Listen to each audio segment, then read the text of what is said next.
السلام عليكم ورحمة الله وبركاته. RMFP Gambane Mali, espace communication d'Aran Kama Odara Kouni. Monsieur le Président Nyak Almami Kanouté, le vice-président Salfladji Kamara, Madame la vice-présidente de la communication Awa Sidibé, Ewa Odara de communicateur le Menchu Kouni, espace communication d'Aran Kama. Lenki ou le 28 12 mai 2021, Agadara Ringa Dome Issa Jibril Jara. Oda infongara kati gamba na ure mench komantenga. Mali, Mauritanie, Sénégal, Gambie. Concernant Dimaske Kota, Tarebe Ganyangi, Lani Gamba ni Dunkondo, Debunyi Mankondo Menach, Nangemu le 26 12 mai 2021. Ida muro mogona wala wala ndabar gamba na ure mundanga, Tariki Khibaren Kama. Ken chabra naga twagula nanti tareki anyangi tongun kama telengon tagun kama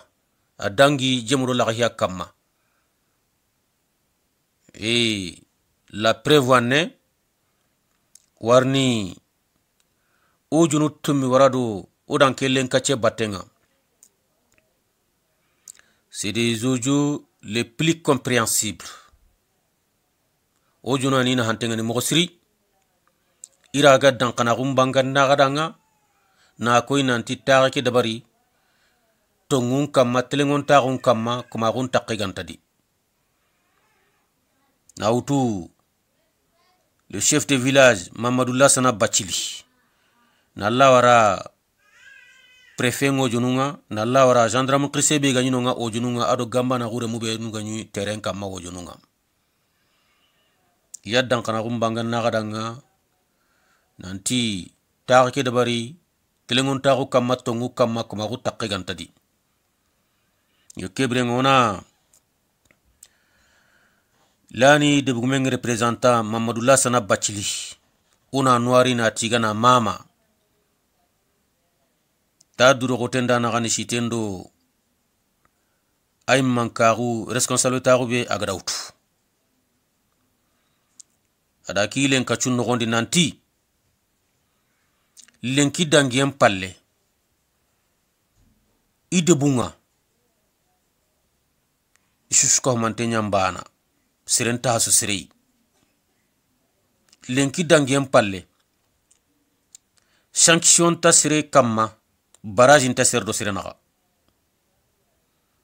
ayla kono nanti kushino nagat ngondi kebe ga dabari gajan ken ngondi fofo gabuno ike manda bunondi sirebe gada bunondi akama mabunondi kianda bunondi aga buno kebe maga mabuna ke maga buni kiyai idi mella sure agno oku gambani dunko o gajange ke principe nyanai yani gajanyi miano makh o gajanyi menni mania adan ku diga mukundu bo yala ku gana kite no kumbe gajangi ako kuma gaba gajangin tanonga sire sudo kuga tilengoyi wallahi sagon to danga nange malle ma ugahe yo ken chabuda naga to agula nanti lani gemalle ma gun chibati odo tagalle monakh adiga nagatandi agara Cheikh Touré no kube ko nanti dans les années 1958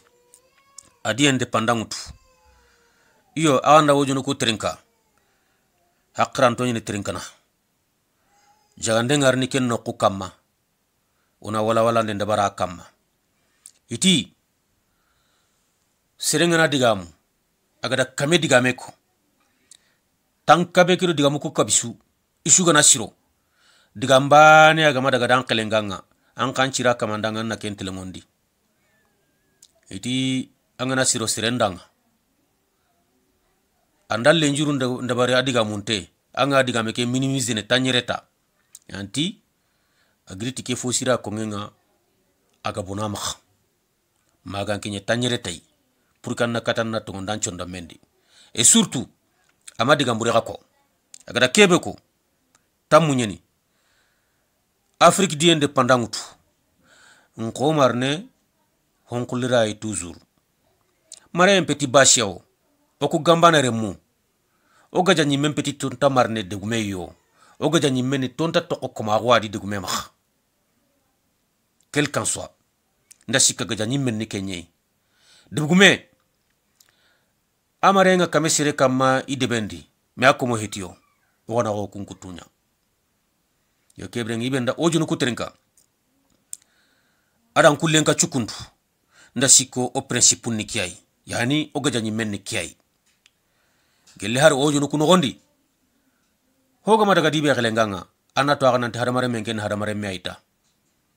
agana digamu angana shirada ngana na digam kusi sirondi angana bona danga na digam kusu bunondi niya yona me digamu chirondi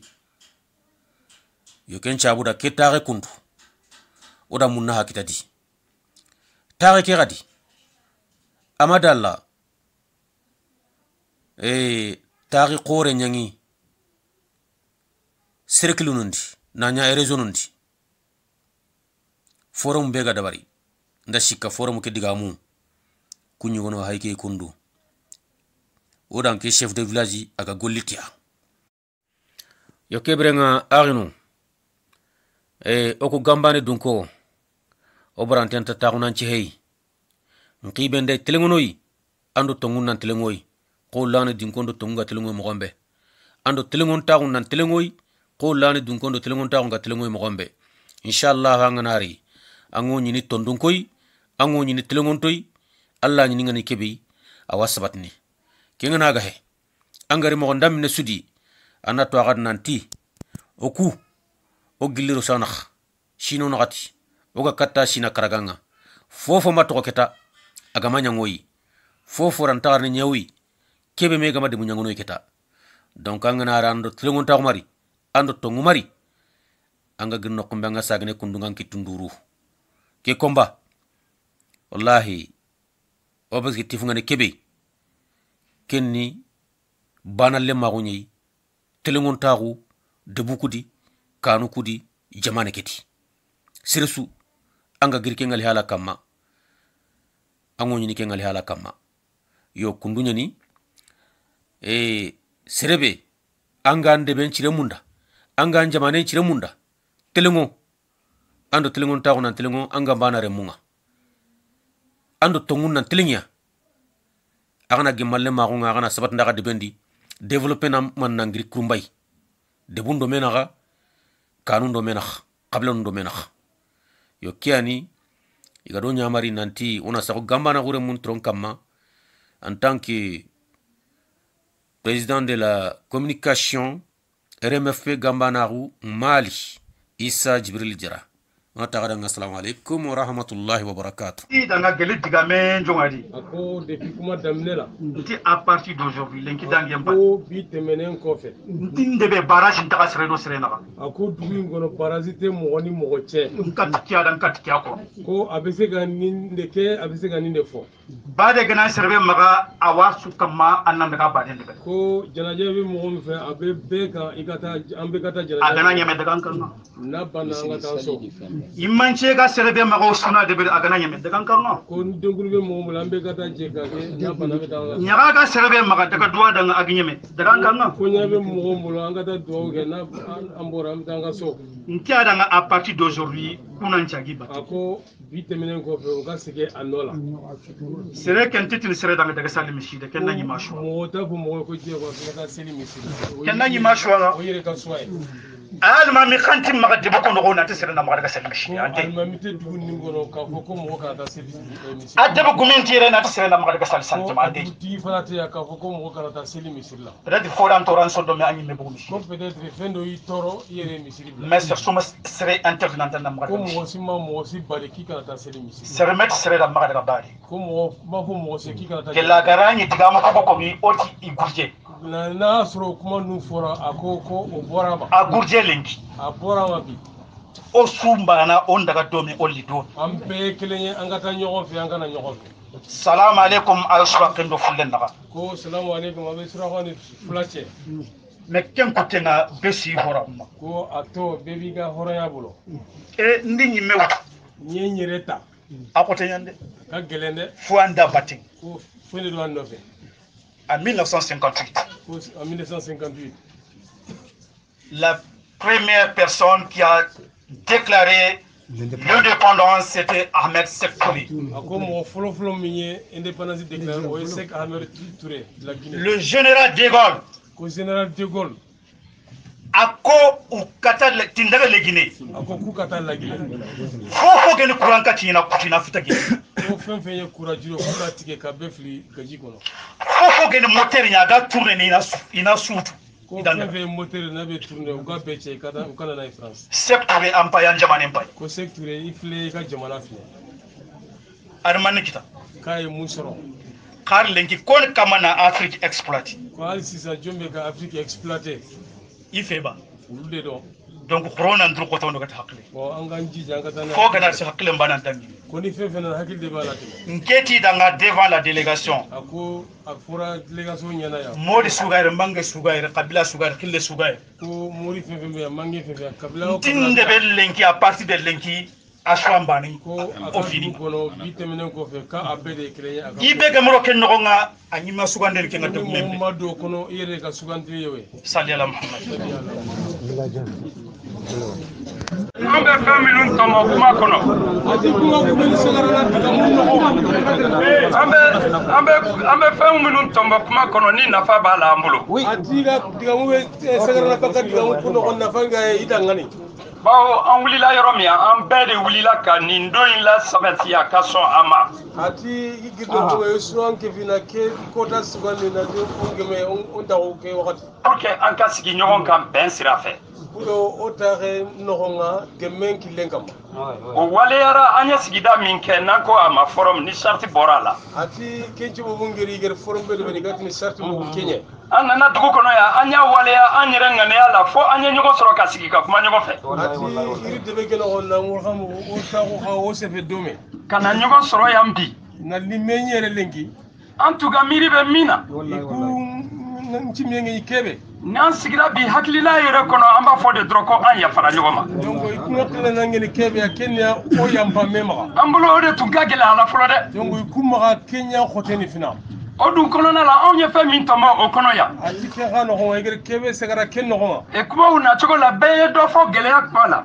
ati diga mun noxonga fofo de xoteyen ko k'a fɔ gɛlɛya bɛ fan bɛɛ la nanti xoteyenge karon pilli suya dugutigi wulila e dugumen ngiri a ko ale de ye dugu ye ati ke ani debenga a ko bɛɛ bɛ ale de ka bolo kɔnɔ ati a suni ke a kitengu noxo a ko n'a kɛra dɔ la a bi komi ale de y'a kɛ ati a gara ɲa sere suya noxo i ke andi ɲa a kɛra min na a bi komi a kɛra ale de la ati a giɲa kebe xa noxo a ɲingi ke a ko ale de nɔ don ale de y'a kɛ bɛɛ la min don aw ka yafa ale ma ati a giɲa fofo a noxo i ke andi ɲa kama a giɲa sere suya xana yambi ma a ko a kɛra min na ale b'o nɔ la ale yafara ati a giɲa sere suya noxo a gi ɲingi ke a i ke yampa ne tun bɛ fɛ an ka nin yɔrɔ in lajɛ dɛ ati keɲa mulla xana ke noxo a fɛ n'a sɔrɔ an sigilen don ko an bɛ bɛn de kɛ galagana yogo taxo nanto ongomuwa an bɛ bɛn kɛ sigi la dugu de kɔnɔ ati o taxunu debeɲa noxo nangomu dugutigi ko fili fɛn fɛn kɛra debugumenti nanti sanguye a ko suguɲa binkani fɛn fɛn n'a kɛra xenne suguɲa gonle ke ko noxonga ale de nɔ don ati ke a batteni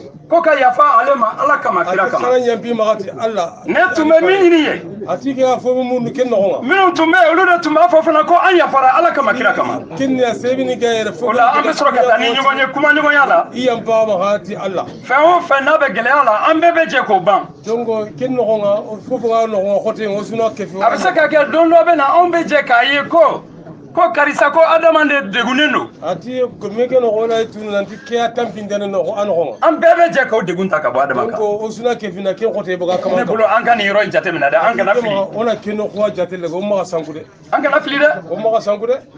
an bɛ dugu de nɔfɛ dugu y'an bɛɛ lajɛlen de ye ati onde debe ke abate debe ke no o susua tuma an ka yafa de bila sanfɛ fɔlɔ ona yampe ɲawara kamuwa an ka jɛ ka setanɛ gɛn on kefi na ni setane an dun yafara ɲɔgɔn ma dɔrɔn o kana yampa mema ka setanɛ bɛ bɔ dusukun na o la hɛrɛ bɛ na bɛn bɛ na hɛrɛ bɛ na khairin ngerni ne bɛ fɛ an ka taa o yɔrɔ de la an ka hakili jagabɔ o de kan sisan ti ken mulo daga ti kengile ona khulu magani ken kam an bɛ se ka yafa ɲɔgɔn ma cogo di o am para mema ka kamugo ka tila ka baara bɛɛ in lawaleya o bɛ kɛ cogo di an bɛ o de yira ɲɔgɔn na yanchage na ne tun bɛ mun ɲini ati ka kebe murnu dugutigi kelen kumana bɛɛ fan bɛɛ place la ati debugumen chefe karo ku fili su kara bat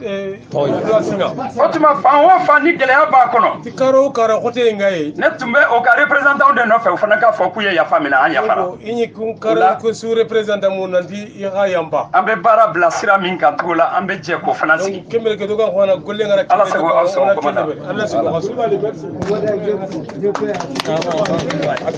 kele koni na kɛra ti ka jangin ngananya tiɲɛni bɛ kɛ fan fila bɛɛ la kono ndenyande be karo ku fili su o tiɲɛni de an ka ɲinɛ o tiɲɛni kɔnɔna kan ati ke molinde o mungudo kenga k'a fɔ ko ninnu bɛ na ninnu ta sara ninnu bɛ na ninnu ta sara an kana dogo la kuyirni ku khalen duga ma ku hayni ku khalen duga an bɛ sira min kan an ka yafa ɲɔgɔn ma a to ka kilebe commencer sa o nyamba mema aw y'a fɔ aw ko kɛlɛ comment la tiɲɛni kɛra aw kun maasi ma comment la maasi ma dɛmɛ k'aw ye ati khar ko yere nanti bolinde ka kita sursuma khadima ye o digi kɛra jɔn na ati ke mbonere ko kita o digi kɛra aw de la ati anya khay aw minnu kɛlɛla ya o digi kɛra aw de la abeli gaja yere anya khay donc a y'aw ko filɛ donc khana khafalle fay comment a ye ɲɛ filɛ khana kane fay aw kana ko filɛ amma khafalle fay digi minnu kɛra aw la ki torobe ngal hakita o jamana kana kɛ aw la tuguni kimmena ma hakita keta an ka yafa ɲɔgɔn ma o nyampa mema min kɛra ka tɛmɛ an kana se k'o kan ki kebe ki dangi on uma ille kuma donc an b'o de ɲini aw fɛ ni kinyamu na khama dugutigi ye kuma min fɔ a y'o jaabi an ka ka ɲɛ hal kin jabi on daga kane awɔ an bɛ o de ɲini aw fɛ ni kinyamu na khama an ka sabali dɛ on ceberde kuma si tɛ min ma fɔ il faut fo digame sunte la an kɔni bɛ se kuma de la koyi kun ka digame ba ka essayer ka aw labɛn na kha famu ni pour que haga gemme mo be ala tɛ jigi sanfɛ ka na kuma an fɛ koyi adana ndiya kana li se fe khana kharu min an ka sabali an ka kɛ ala kama donc on ceberde wona yati Allah jeunesse ati jeunesse jeunesse a y'aw ɲɛ filɛ aw kana kɔfɛla filɛ khana kane fa khama ka falle fay an ka makɔrɔba ninnu an t'a fɛ u ka sa dɛ on dumulo sur khoro kun karade mais maa si t'u la min bɛ san 40 sɔrɔ tuguni ati kumeni an t'a fɛ aw ka sa dɛ fitu la khadare an t'a fɛ aw ka sa dɛ sur khoro suga ran daga mais maa si t'u la min bɛ comment dire la san 40 sɔrɔ tuguni sur khoro suga ran daga donc vraiment aw fana bɛ kan ka an dɛmɛ de pour que vraiment aw kana aw bɛɛ kana aw bɛɛ ka taa ka sɔrɔ comment dire la an bɛ ni kɛlɛ in na donc hasuna adru ko so khana fara ko on ko mun kati khana tele nasire to lumu ma donc jeunesse aw de sini ɲɛsigi ye lumu khana ko men kan ta ganda no a y'a lajɛ dɛ har fayde ni kɛlɛ wulila sisan ke dangi ngana gil ni mɔgɔ jogina a bɛ jogi aw de la sirebe gara jogi ni khay makɔrɔba n'o tɛ kɛlɛ kɛ dɛ ati khisu kundu ke dangi de bernde donc a y'a lajɛ har fay aw ka bɛn hangomu aw ka ɲɔgɔn minɛ khana meraga aw ka kɛ kelen ye khana nyabane la jeunesse ani muso aro ya haru kɛlɛ minnu kɛra makɔrɔba si ma jogi ati gejange kebe nya ati sur khore simu jogi da c'est les jeunes et puis les femmes ati ya haru kudo lumunu ko kunyang fogo bonan jogi ay sabali kan ceberi aw ka yafa ɲɔgɔn ma kan nyampa memaga dugutigi ye min fɔ ati tibu do menger a tɛ tɛmɛ o kan dɛ ati dangini kengare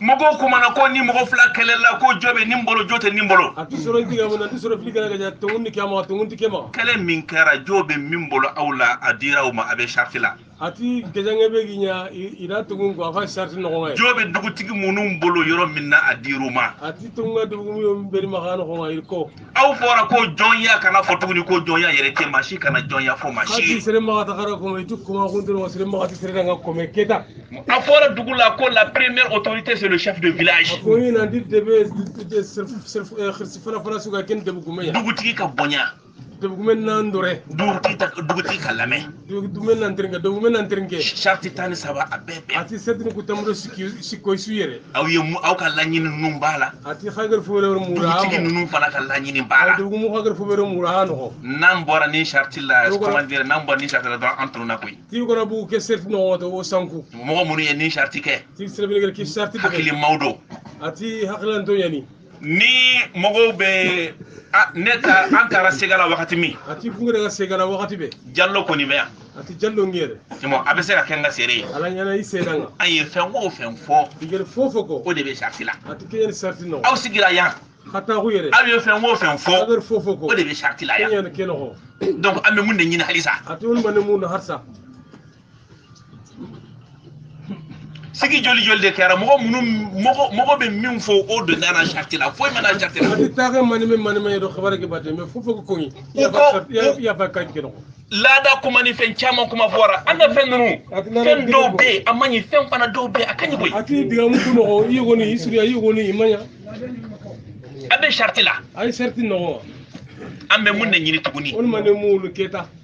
kuma o kera ti diga mu nyini sebe on kera sebe sefandu de be mogo te ka son ni mema aw be na son mun de ma sisan donc xanga bu dungeti kuy xar dungeti kanni keta aw ka mir ambe be na sa buy donc xana simena do nin kele ke jange na ya fe abe ban o gani mo sa na ma ba anyena ambe be sa kele mbe ba donc agamu nyemo o su jongo o su ngara kara ga jange kera nyeme donc dugutigi ya bolo di awma de gumen ki tengi na xay ay dugutigi ka bolo mine har de gumen ki tellaga anga nyina akoto be ko wala mungura putenga anga avancer ka taji wanda ga kane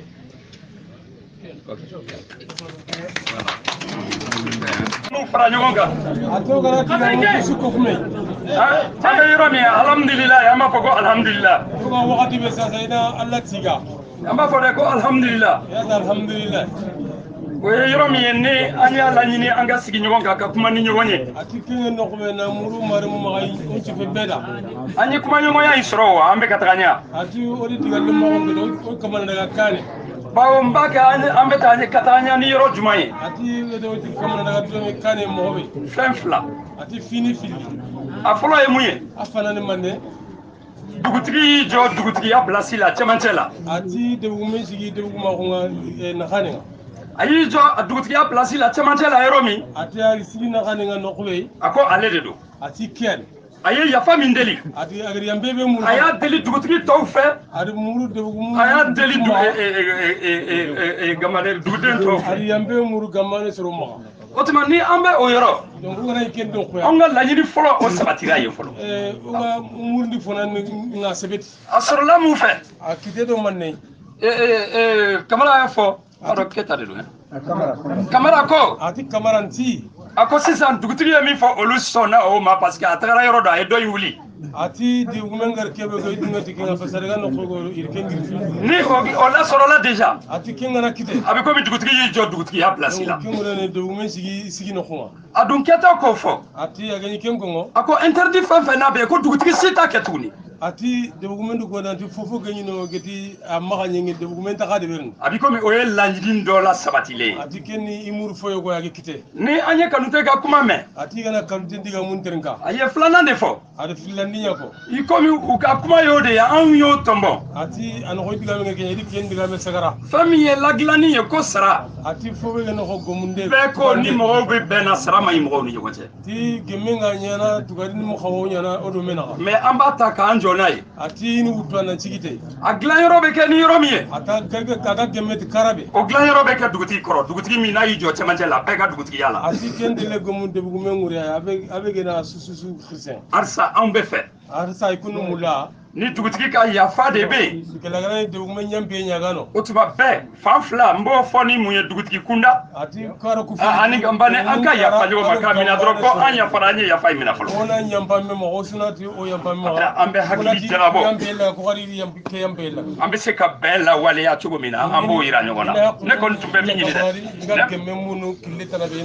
ne mago bɛ ni yafa in de la dɛ fan fila bɛɛ n bɛ fan fila fɔ min ye dugutigi bɛ don cɛmancɛ la ati ke hajuni ke do khare ne fan fila bɛɛ bɛ yafa in di karo ku filli suna yambe mo mema an ye dugutigi ka yafa min na wa an yafara wa a fana ka yafa an ma o dugu de gumen nyambe la o yamba ma ka dusu saniyali ye quoi donc kenni sondo me arsa komanda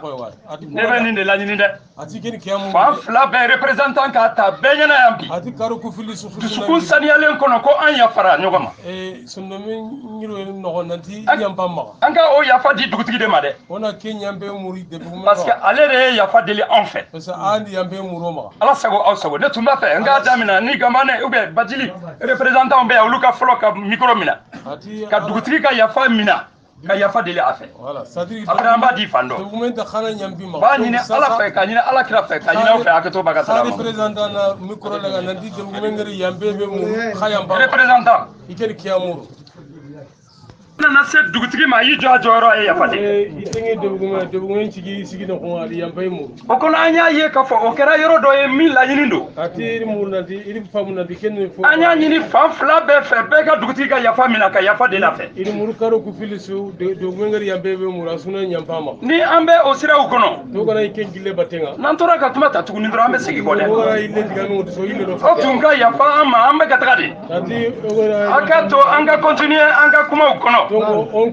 continue digamu no daga an miiri la min bɛɛ bɛ ka fɔ sisan ati simme ma kebe o dɔw bɛ ka fɔ bɛɛ de tɔgɔ la bɛɛ tiken kamana ko ya so to o tuma an ka o lamɛn dɛ ora ken trengare n'i y'a ye n ko ni kuma b'a la anw bɛ fɛnw de tɔnbɔn ka bɔ a kɔnɔ ati digamu wana nyana inu digamu ya sakarda bakano an bɛ minnu tɔnbɔn a la an b'o de yira jama la donc iga kumini sakarda no ko ina kunya ko ini jama o la an bɛ taga ɲɛ kinya ora ga kare voilà donc ni an ne nin ye déjà donc ogari ngane won sisa arsa a bɛ komi an ka laɲini ye min ye ati harsa imuri fongni kebe fan fila bɛɛ ye a dugutigi ka yafa minɛ ati karom billi sudi diga document nyampe laga a bɛ komi yafa deli la dugutigi fɛ a sira bɛɛ fɛ donc yambe muri document karo ku filli mais min tɔnbɔlen don ko min bɛ an na n'a b'an tɔɔrɔ ati fobe ga no nga goro toro an y'a lamɛn iri teringa an ye a di dugutigi ma iri kini document ka kalifa dugutigi la na khalifa document a bɛna hakili jagabɔ anari hakla jakke k'i to cɛmancɛ la nan to na khani cogo di an n'a ka dugudenw bɛ jɛ ka nin dimi ninnu labɔ yen donc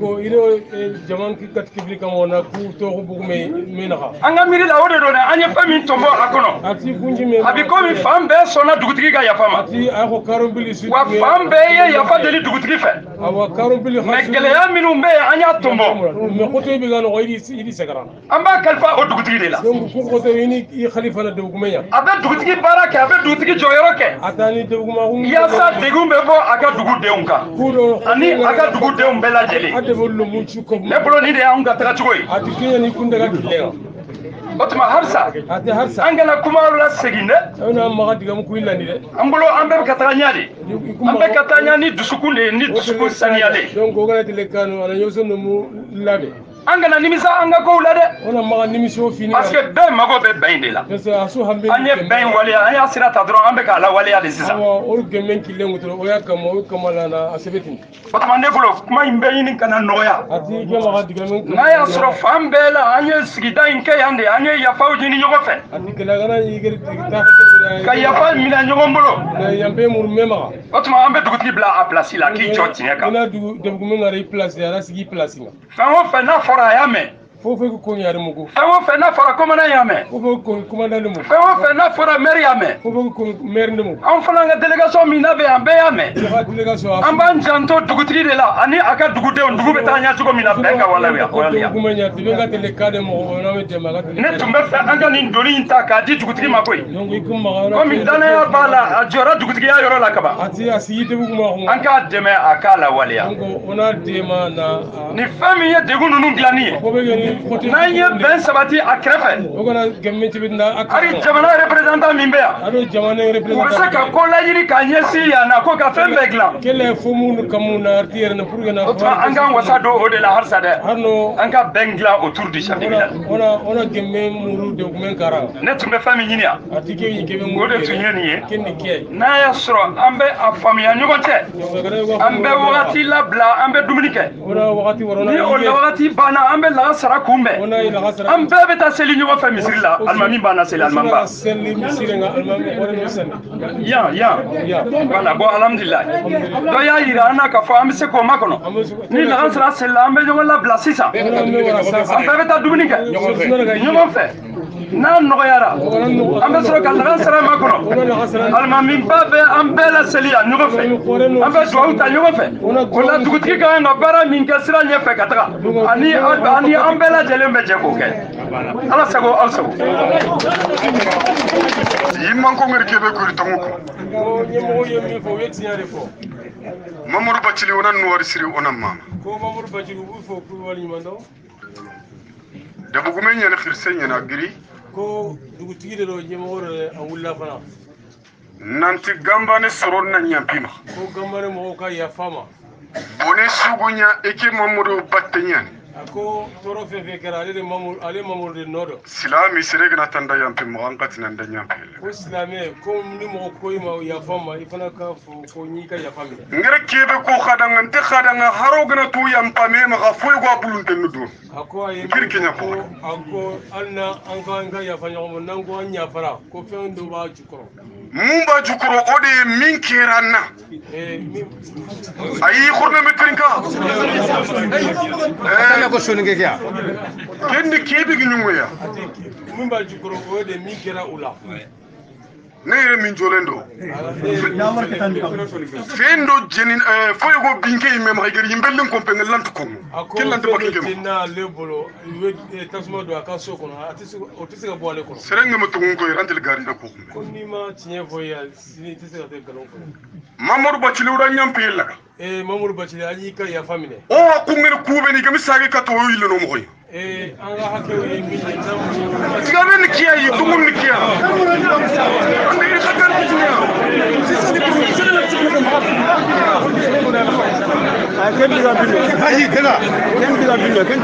andor wayri afuyu ka sabali pour que ka porna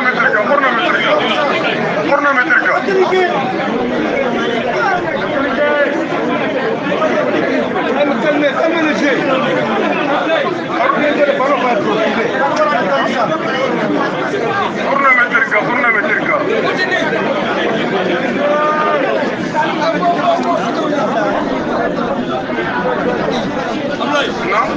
Vas-y, d'accord.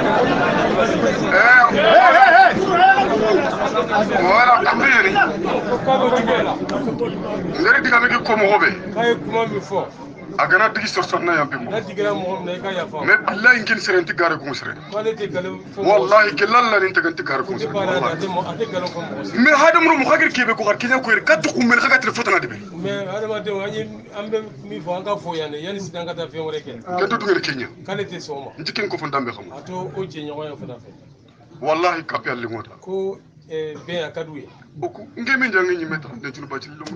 ha Men jangi ta kanda su bacili. ko ale terge tlage be bace Me wacho fit go glato. ko sisa o je nyana nyogo O ga mo kurun tintome. Kungu mo ledin kenan tintome le ko ke ga. be ba fe ko fra nyogo na sta Me manen so. minde na na Corona ya talla. anga ki ala kama